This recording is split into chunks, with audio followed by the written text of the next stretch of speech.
부탄에는 고층 빌딩이 없다. 광고판으로 가득 찬 데로도 없다. 모퉁이마다 휴대전화를 들여다보느라 초조해하는 군중도 볼 수 없다.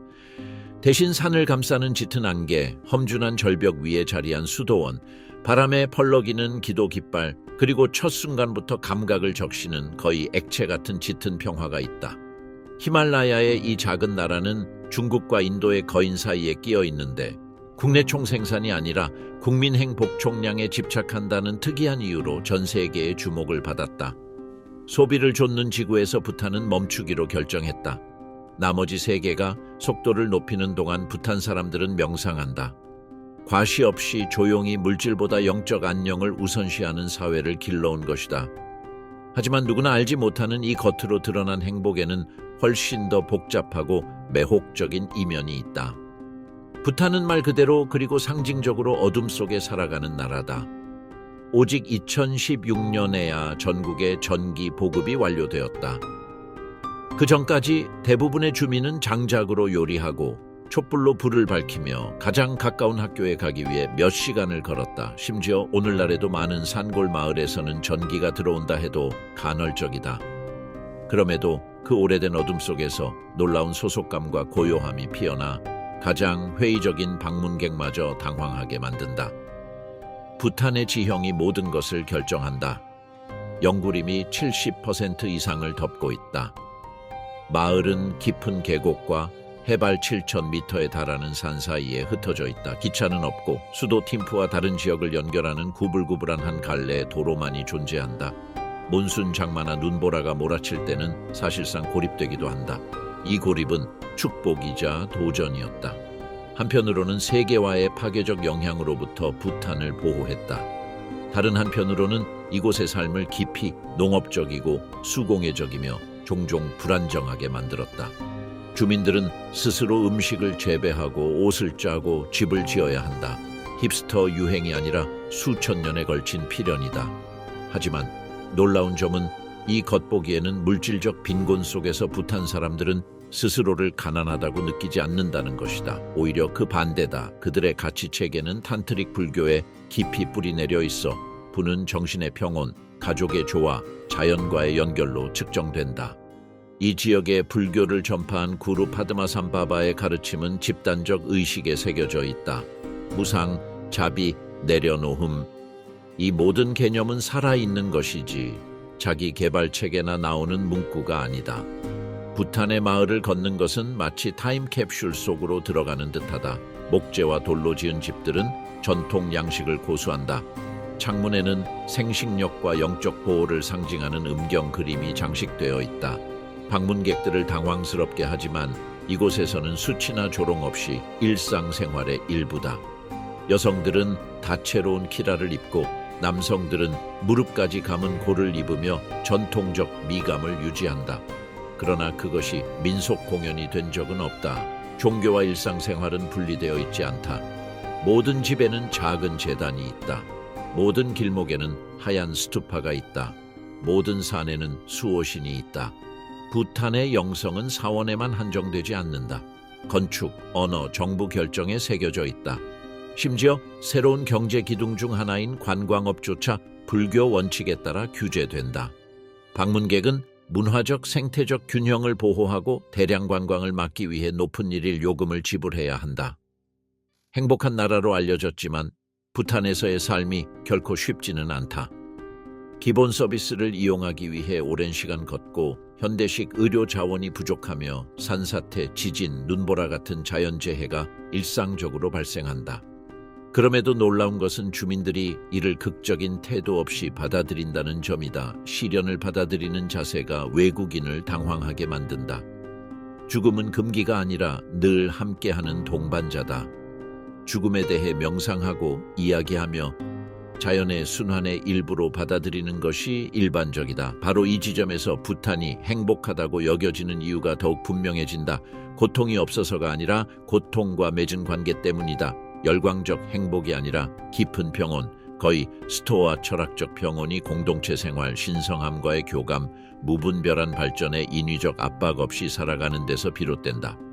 다시 말해, 부탄의 행복은 소유한 것에 의해 측정되지 않고 강박적 욕망이 부재함으로써 측정된다. 왕정 이퍼나의 부탄 정부는 이 모델에서 중요한 역할을 해왔다. 특히 국민이 스스로 걸을 수 있도록 민주적 전환을 허용하기 위해 2006년에 퇴위한 직매 신계 왕축 전 국왕은 문화적, 생태적, 영적 가치를 중심에 둔 발전 비전을 추진했다. 급진적 현대화를 추구하기보다 인프라, 보건, 교육을 국민 정체성을 위험에 빠뜨리지 않고 점진적으로 발전시켰다. 흥미로운 예로는 텔레비전 통제 정책이 있다. 공식적으로 외국 채널 방송을 허용한 것은 2000년에 이르러서였다. 갑작스런 외부 세계 접근이 자국 인식에 충격을 줄 수 있음을 염두에 둔 신중한 결정이었다. 이후 교육 프로그램, 언어 보존 캠페인, 학교에서의 전통 가치 교육이 강화되어 문화적 충격을 완화했다. 이 구조적 행복의 가장 가시적인 기둥 중 하나는 공동체 시스템이다. 같은 마을 주민들은 수확, 집 짓기, 장례, 출산 등 모든 일을 함께한다. 연대는 자발적 행위가 아니라 묵시적 규칙이다. 특히 농촌 지역에서 가족과 이웃 간 유대는 손으로 짠 카펫의 실처럼 얽혀있다. 최추와 같은 종교 축제에서는 온 마을이 가장 화려한 복장을 갖춰 입고 신성한 춤꾼들의 춤을 보기 위해 모여 전례의 절반과 집단적 황홀의 절반이 결합된 축제를 즐긴다. 바로 그 순간 부탄적 어둠이 넌이나 조명 대신 공유된 헌신의 따뜻한 빛으로 밝아진다. 그럼에도 이 모든 아름다움에도 불구하고 부탄의 삶에는 조용한 모순이 가득하다. 청년 세대는 전통을 존중하면서도 외부에 끌린다. 어떤 이들은 인도, 태국 또는 호주에서 기회를 찾기 위해 계곡을 떠난다. 다른 이들은 남아있지만 한 손에 유튜브, 다른 한 손에 산을 둔다. 몇 시간씩 통신망이 끊겨도 10대들은 뉴욕처럼 틱톡에서 춤추는 에너지를 발산한다. 정부는 고립과 통합 간 섬세한 조화를 유지해야 하는 과제에 직면해 있다. 영원히 세계와 단절된 상태로 살 수 없다는 사실을 알지만 너무 빠른 개방은 부탄의 영혼에 치명적일 수 있음을 알고 있다. 그래서 현대화로의 걸음은 어둠 속에서 촛불을 들고 나아가듯 천천히 진행된다. 부탄은 문제가 없는 낙원은 아니지만 느림, 검소함, 영성이 결점이 아니라 미덕인 삶의 방식을 반영하는 희귀한 거울과 같다. 그리고 그 거울 속에는 아마도 나머지 세상이 잊은 무언가가 있다. 세상의 꼭대기에 자리 잡은 이곳에서 야망이 아니라 자비에 의해 다스려지는 존재가 있는데 마치 중세 이야기에서 튀어나온 인물 같다. 바로 드래곤 왕으로 알려진 부탄의 군주이다. 세계의 현대 국가들이 격동의 민주주의와 권위주의 체제 사이를 오갈 때 부탄은 전혀 다른 길을 걷고 있다. 이곳에서 왕은 폭군도 장식용 인물도 아니다. 왕은 아버지이자 도덕적 안내자이며 국민적 균형에 살아있는 화신과도 같다. 왕축 가문은 1907년에 즉위했고 부탄을 지배해왔다. 그러나 다른 지역 군주들처럼 통치하지 않는다. 이곳에서 군주제는 역설적으로 내부의 민주화를 위한 도구였다. 네 번째 군주인 직매 신계 왕축 전 국왕은 최고 인기 정점이던 2006년에 자진 퇴위라는 전례 없는 결정을 내렸다. 그 이유는 국민이 왕에게 영원히 의존하지 않고 스스로 걸어갈 수 있기를 원했기 때문이다. 그 결정은 세계를 놀라게 했다.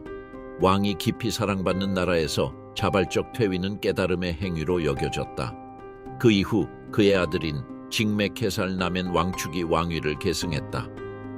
옥스퍼드에서 교육받은 젊고 카리스마 있는 그는 부탄이 두려워하면서도 필요로 하는 현대화를 상징한다. 그럼에도 그의 리더십은 연속성을 유지해왔다. 발전은 허용하되 국가의 영혼을 파괴하지 않는다. 흥미로운 점은 왕의 모습이 불교 신앙과 어떻게 뒤섞여 있는가이다. 그는 신은 아니지만 평범한 인간만도 아니다. 그의 권위는 힘이 아니라 영적 존경에서 나온다. 군주가 발언하면 국민은 두려움이 아니라 존경으로 귀 기울인다. 이런 특성은 부탄의 독특한 모델을 유지하는 핵심이다. 전통과 선택적 현대화 사이의 균형 속에서 살아가는 나라. 군주는 승려와 영적 지도자들과 함께 국가의 중대한 결정을 이끈다. 예를 들어 국민행복총량위원회는 경제뿐 아니라 문화, 정신건강, 환경, 공동체 가치를 평가하는 실제 기관이다. 도로를 건설하기 전에는 영적 영향을, 국제무역을 개방하기 전에는 지역 정체성에 미칠 영향을 검토한다. 이 모델은 겉보기에 이상적으로 보이지만 부탄이 작게 남기를 택했기에 가능했다. 70만 명이 조금 넘는 인구로 사회적 결속은 여전히 가능하다. 종교적 차이는 거의 없고 디종카라는 국어를 대부분이 사용하며 공동체 구조는 단단하다. 이러한 동질성 덕분에 군주제와 영적 리더십이 갈등이 아닌 안정의 기둥이 될 수 있었다. 하지만 부탄에서 통치한다는 것은 금빛 왕좌에 앉아 있는 것이 아니다. 산을 넘고 외딴 마을을 방문하며 농부와 대화하고 승려를 찾아가 듣고 고요한 논밭 사이를 걸으며 언니들과 버터차를 나누는 일이다. 부탄의 왕은 궁전에만 갇혀 있지 않다. 그는 축제에 참여하고 팀프 거리를 호의 없이 거닐며 아이들을 안아주고 국가 결정을 내리기 전 점성술사와 상담하는 모습을 보인다. 부탄에서 점성술은 단순한 미신이 아니라 정치, 의학, 농업, 결혼의 필수 요소이다. 중요한 결정은 먼저 티베트 달력의 달과 별자리를 확인한다. 기념비적인 법안은 라마의 축복 없이 서명되지 않는다. 이런 미신과 행정의 공조는 다른 곳에서는 우스워 보일 수 있으나 부탄에서는 당연한 일이다. 나라를 유지하는 섬세한 균형의 일부다. 군주제는 환경 보호에도 중요한 역할을 했다. 왕실 명령으로 국토의 60% 이상이 숲으로 남아야 한다. 이는 문서상의 법이 아니라 현실이다. 허가 없이 나무를 베는 것은 절도만큼이나 중대한 범죄로 여겨진다. 자연은 신성하다. 강과 산과 숲에는 영원히 깃들어 있다. 길을 내기 전에는 그 땅의 정령에게 허락을 구해야 한다. 이를 어기면 병, 가뭄, 불운이 뒤따를 수 있다. 이러한 애니미즘적 관점은 불교와 결합해 깊은 생태적 삶을 만들었다. 다른 나라들이 지속 가능성을 입에 올릴 때 부탄은 수세기 전부터 이를 실천해왔다. 유행이 아니라 세계관이 그러했기 때문이다. 사는 자원 그 이상 신이며 강은 단순한 물이 아니라 생명이다. 이 헌신 덕분에 부탄은 세계 유일의 탄소 흡수량이 배출량을 웃도는 국가가 되었다. 이 자연과의 관계는 일상에서 드러난다. 농업은 주된 생계수단이지만 산업적이지 않다. 손으로 하는 고대 농법으로 달의 주기를 따르며 제식을 행한다. 씨 뿌리기 전 의식을, 수확 후 제물을 바친다. 부탄 사람들은 붉은 쌀, 옥수수, 밀, 카사바를 재배하며 무엇보다 그 땅에서 비롯된 내적 평화를 가꾼다. 사원에서 승려들은 엄격한 규율을 따른다. 새벽전에 일어나 오랜 시간 동안 만트라를 외우고 고대 경전을 공부하며 고요히 명상한다. 명성을 좇지 않고 빠른 깨달음을 구하지 않는다. 때로는 몇 주씩 은둔하며 차 한 잔만 마시고 말없이 지낸다. 어릴 때부터 인내, 헌신, 집착 버리기를 훈련받는다. 이 승려들은 공동체의 핵심이다. 단순히 기도만 하는 것이 아니라 상담하고 치료하며 분쟁을 조정하고 가르친다. 몇 개의 오지 지역에서는 라마가 유일한 권위자다. 주민들은 언제 무엇을 심을지, 언제 결혼할지, 배탈이 났을 때 어떻게 치유할지 모두 그들에게 묻는다. 이러한 절대적 신뢰는 사원을 학습과 피난처, 공동체의 중심으로 만들었다. 틱톡과 외부 영향이 강해진 최근에도 젊은이들조차 수도승의 삶을 가치 있는 선택으로 여긴다. 그러나 기술의 발전도 부탄에 도래했다. 뒤늦게나마 인터넷은 숨겨진 계곡까지 침투했다. 많은 아이들이 태블릿으로 공부하고 팀프에는 와이파이 카페가 생겼다. 하지만 이 디지털화는 양가적 감정을 일으킨다. 교육과 글로벌 정보 접근, 해외에 있는 가족과의 연결을 가능케 하지만 동시에 문화적 조화를 위협한다. 어른들은 조심스럽게 바라본다. 전통 노래, 구전 전설, 의식춤을 젊은 세대가 잊을까 두려워한다. 아이폰에 대한 열망이 빗속에서 함께 걷는 기쁨을 대체할까 두려워한다. 그 두려움은 근거 없는 것이 아니다. 최근 몇십 년 사이 청소년 우울증 사례가 이전 세대에서는 거의 없었지만 증가했다. 가상세계와 농촌 현실 사이의 부조화는 압도적일 수 있다. 그러나 정부, 승려, 부모는 본질을 잃지 않으려 노력하며 적응하고 있다. 전략 중 하나는 부탄의 가치를 정규 교육에 통합하는 것이다. 학교에서는 수학과 과학과 함께 명상을 가르친다. 호흡법과 감사 연습, 마음 챙김을 필수 과목으로 삼았다. 장식이 아니라 핵심 교과다. 목적은 단순하다. 생산성뿐 아니라 균형 잡히고 자기 인식이 있는 시민을 양성하는 것이다. 부탄의 행복은 극적인 기쁨이나 쾌락의 축적으로 이해되지 않는다. 고요함, 현재성, 연결로 정의된다. 소유한 것에 달려있지 않고 가진 것을 어떻게 사느냐에 달려있다. 자극이 넘치는 세상에서 부탄은 어쩌면 우리가 잊은 무언가, 더 많은 정보가 아닌 더 많은 침묵이 필요하다는 것을 일깨워준다. 행복에 대한 담론이 모든 것을 뒤덮고 있지만 빛나는 것이 모두 금은 아니다. 부탄에서는 충만함의 개념이 세심하게 관리된 어둠과 공존한다. 실제적이고 문자 그대로의 어둠이자 상징적인 어둠이기도 하다. 산이 영성으로 빛나는 동안에도 정면으로 바라보기를 꺼리는 그림자가 있다. 이 장은 고발이 아니라 부탄을 매혹적인 곳으로 만드는 역설을 탐구하는 장이다. 부탄은 이상향에도 비참함에도 온전히 속하지 않기 때문에 더욱 흥미롭다. 가시적인 것부터 시작해보자. 에너지 기반 시설이다. 산악지형의 풍부한 수자원을 갖추고 있지만 부탄의 많은 지역에서는 빈번한 정전이 발생한다. 특히 농촌 지역에서는 랜턴과 모닥불, 임시 촛대로 생활이 이어진다. 정의 공급이 보장되지 않으며 대형 수력 발전소가 인도로 전력을 수출함에도 불구하고 많은 가정은 여전히 어둠 속에 살아간다. 가진 것과 분배되는 것 사이의 모순은 이 나라의 다른 측면에서도 반복된다. 교통은 불확실한 시간의 미로와 같다. 철도망은 존재하지 않는다. 도로는 좁고 구불구불하며 많은 경우 위험하다. 도시간 이동은 거리가 아니라 지형의 복잡함 때문에 수일이 걸릴 수 있다. 산사태가 흔하다. 외진 마을에 사는 사람은 자동차를 보지 못하고 몇 주가 지나기도 한다.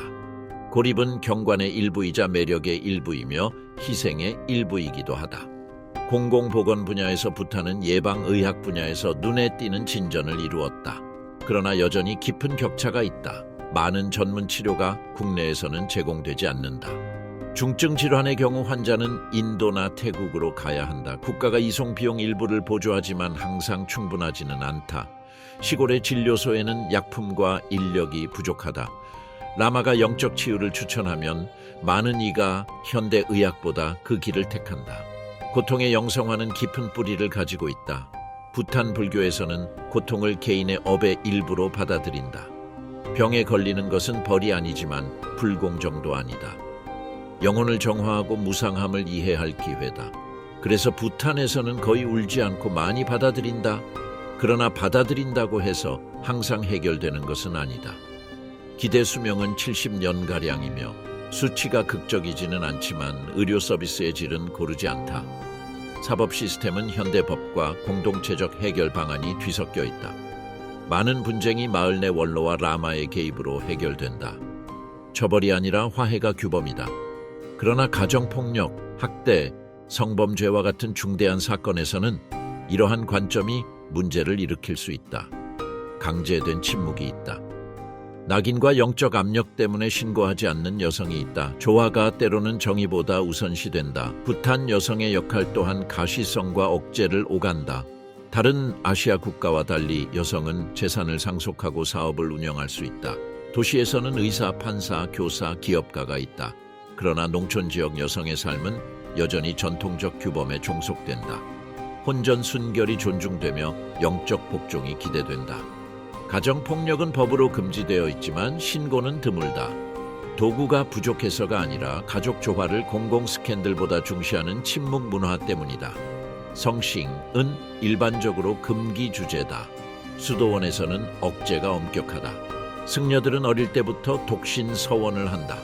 그러나 농촌에서는 중매 결혼이 여전히 일반적이며 성교육은 거의 없다. 순수함이 가치 있게 여겨지고 욕망은 두려움의 대상이다. 이 두려움은 보수적 공공정책으로 이어지기도 한다. 인터넷 접근은 규제된다. 직접적인 검열은 없지만 강력한 사회적 통제가 존재한다. 성적이거나 폭력적이거나 이념적으로 위험한 콘텐츠가 차단된다. 언론은 대부분 국영으로 공식 담론을 비판 없이 재생산한다. 몇 안 되는 독립 언론인은 넘지 말아야 할 보이지 않는 경계를 알고 있다. 부탄은 독재 국가가 아니다. 하지만 자유주의적 민주주의도 아니다. 부드럽지만 단호한 손길로 통치되는 나라다. 여론은 존재하지만 속삭임으로 표현된다. 반대 의견이 탄압되지는 않지만 장려되지도 않는다. 왕은 귀 기울이지만 공개적으로 질문을 받지는 않는다. 이 모든 것은 존중의 안무이자 불문율, 말보다 더 많은 것을 말하는 침묵의 조합이다. 교육 분야에서는 지난 몇십 년간 문해율이 크게 향상되었다.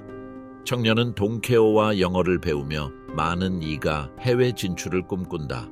그러나 해외로 나가는 것은 쉽지 않다. 부탄 여권은 제한적이며 해외 취업 기회는 드물다. 기술 교육도 뒤처져 있다. 모수는 분명하다. 폐쇄적 나라인데도 세상 탐험을 열망하는 청년이 많다. 그러나 시도해보면 세상이 늘 받아주지는 않는다. 내부 이주도 주목할 만하다. 많은 청년이 마을을 떠나 팀푸나 파로에 정착한다. 이로 인해 농촌 인구 감소와 도시 성장이라는 과제를 맡게 되었다. 수도 팀푸에는 신호등이 없으며 교통은 흰 장갑을 낀 교통경찰이 지휘한다. 그러나 인구 증가로 혼잡과 쓰레기, 전통과 동떨어진 건축 양상이 나타나고 있다. 또 다른 딜레마가 있다. 정체성을 보존하면서 과거에 머무르지 않는 방법은 무엇인가? 부탄은 대형 국제 프랜차이즈 진입을 금지한다. 맥도날드나 스타벅스를 볼 수 없다. 건물은 전통 양식을 따라야 하며 광고판도 제한된다. 그러나 현지 사업이 성장하면서 서구식 옷차림, 화장, 레게톤 음악, 자유로운 여행을 원하는 젊은이 사이에 긴장이 생긴다. 정부는 현명하게 중재를 시도한다. 현대식 콘서트와 축제, 틱톡 경연을 허용하지만 한계를 설정한다. 학교에서는 전통 춤을 가르치며 공공기관에서는 고코와 키라키라라는 전통 의상이 의무화된다. 국민행복지수에는 문화유산 보존이 포함된다. 그러나 이 유산이 세계화와 공존할 수 있을까? 관광 전략은 분명하다. 대량 관광보다 고급 관광을 선호한다. 부탄은 외국 방문객에게 일일 $200에 이를 수 있는 요금을 부과하여 문화 환경 영향을 제한한다. 이는 부탄을 엘리트 여행자만 찾는 신비한 목적지로 만들었다. 그러나 불평등도 초래했다. 모든 부탄인이 관광 혜택을 누리는 것은 아니다. 외진 지역 공동체에는 외국인이 거의 지나가지 않는다. 관광 수익은 도시 지역이나 일부 가족 기업에 집중된다. 그럼에도 정책은 작동한다. 부탄은 대량 관광에 휩쓸리지 않았다. 사원은 셀카로 붐비지 않으며 산길은 배낭여행객 행렬로 훼손되지 않았다. 본질은 적어도 지금까지는 온전하다. 하지만 이 상태가 얼마나 지속될 것인가? 인도, 중국 젊은 세대 내부에서 압력이 커지고 있다. 세계화는 국경을 멈추지 않는다. 위성으로, 광섬유로, 아이디어로 들어온다. 영화와 노래, 전통적 단순함과 상충되는 꿈과 함께 온다. 부탄의 가장 깊은 긴장도 이 지점에 있다. 행복하다고 해서 움직이지 않는 것은 아니다. 그러나 과도한 움직임은 특별함을 깰 수 있다. 현대적이면서도 깊이 영적인 나라가 될 수 있을까? 영혼을 잃지 않고 개방할 수 있을까? 부탄은 담론이 아니라 느리고 심사숙고된, 때로는 모순적인 결정으로 대응해왔다. 한 걸음 전진했다가 한 걸음 물러난다. 끊임없는 실험이자 집단적 균형 찾기이다. 결국 놀라운 이 어둠은 퇴보의 상징이 아니라 현대의 과잉 노출을 거부하고 신성한 어두움을 유지하며 히말라야의 신들이 여전히 머무르는 신비를 지키기 위한 선택이다. 부탄은 누구에게나 맞춰진 나라가 아니다. 거대한 도시의 불빛이나 하늘을 찌를 듯한 마천루로 유혹하지 않는다. 최고의 인터넷 연결이나 차세대 인플루언서를 배출하려 경쟁하지 않는다. 대신 구름 사이에 떠있는 고등섬처럼 고유한 삶의 방식을 보존한다. 그리고 가장 놀라운 점은 그 희귀성을 온전히 인지하고 있다는 것이다.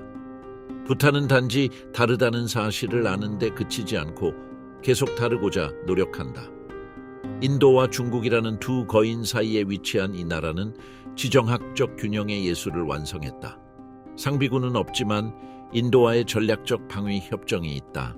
많은 나라를 인정하지 않지만 특정 신뢰할 수 있는 교역국과 외교 관계를 유지한다. 전쟁에 참여하지 않고 무기를 수출하지도 않으며 국제적 명성을 추구하지 않는다. 가장 강력한 무기는 국가 정책으로서의 행복 개념이다. 뜻하지 않게 이 개념은 세계와의 공격적인 물결에 대한 외교적 방패가 되었다. 하지만 국민행복지수 담론은 학계와 활동가의 비판 대상이기도 하다. 많은 이가 집단복지라는 이름으로 구조적 문제, 농촌 빈곤, 표현의 자유 부족, 종교 성소수자 차별가 은폐된다고 지적한다.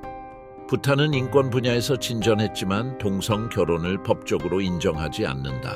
성 정체성에 관한 명확한 법안도 없다. 수도원에서는 이 주제가 금기시되며 사회 전반에서도 불편하거나 조롱의 대상으로 취급된다. 카스트 제도와 국내 이주도 비슷한 양상이다. 헌법은 평등을 규정하지만 실제로는 소외된 집단이 존재한다.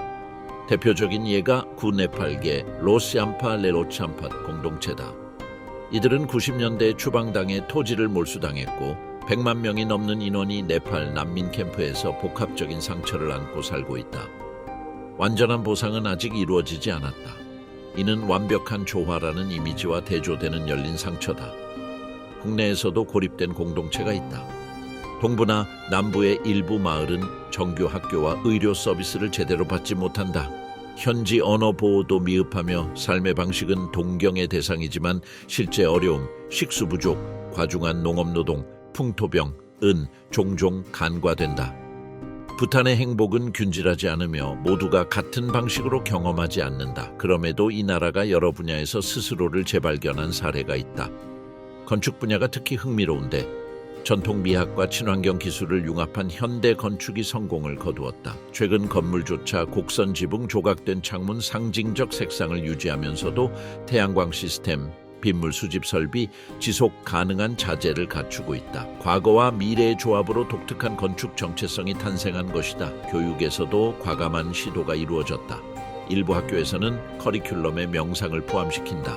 학생들은 수학과 과학뿐 아니라 자비와 평정심을 배우며 마음 챙김을 실천한다. 이 교육 시스템은 단순히 노동자를 양성하는 것이 아니라 의식 있는 인간을 길러내려 한다. 이는 생산성 위주의 세상에서 조용한 혁명이다. 디지털화는 느리지만 분명한 방향으로 진행 중이다. 팀프에는 소프트웨어와 애플리케이션, 부탄식 디지털 솔루션을 개발하는 테크 허브가 있다. 젊은 프로그래머가 현지 소셜 네트워크, 온라인 학습 플랫폼 공공 서비스 디지털화를 추진한다. 그러나 모든 기술은 영적 원칙을 훼손하지 않는 선에서 활용된다. 기술은 오락이 아니라 복지를 위해 존재해야 한다는 철학이다. 환경 분야에서 부탄은 여전히 세계적 모범이다. 단순히 탄소 중립이 아니라 배출보다 더 많은 이산화탄소를 흡수하는 몇 안 되는 나라 중 하나다. 영토의 70% 이상이 숲으로 덮여 있다. 헌법은 최소 60%를 영구적으로 산림으로 유지하도록 규정한다. 나무뿐 아니라 자연을 자원으로 보지 않고 살아 숨쉬는 신성한 존재로 대하는 세계관이 담겨 있다. 이 땅과의 영적 연결은 종교 축제에서도 분명히 드러난다. 츠에추, 티셰추. 축제 때면 마을 사람 모두가 전통 의상을 차려입고 사원의 기도 깃발을 걸며 신과 악마, 신성한 동물을 묘사한 가면춤을 춘다.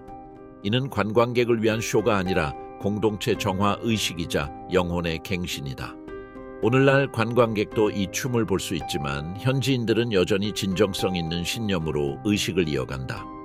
부탄의 또 다른 매력은 법관이자 스님인 드랑폰이다.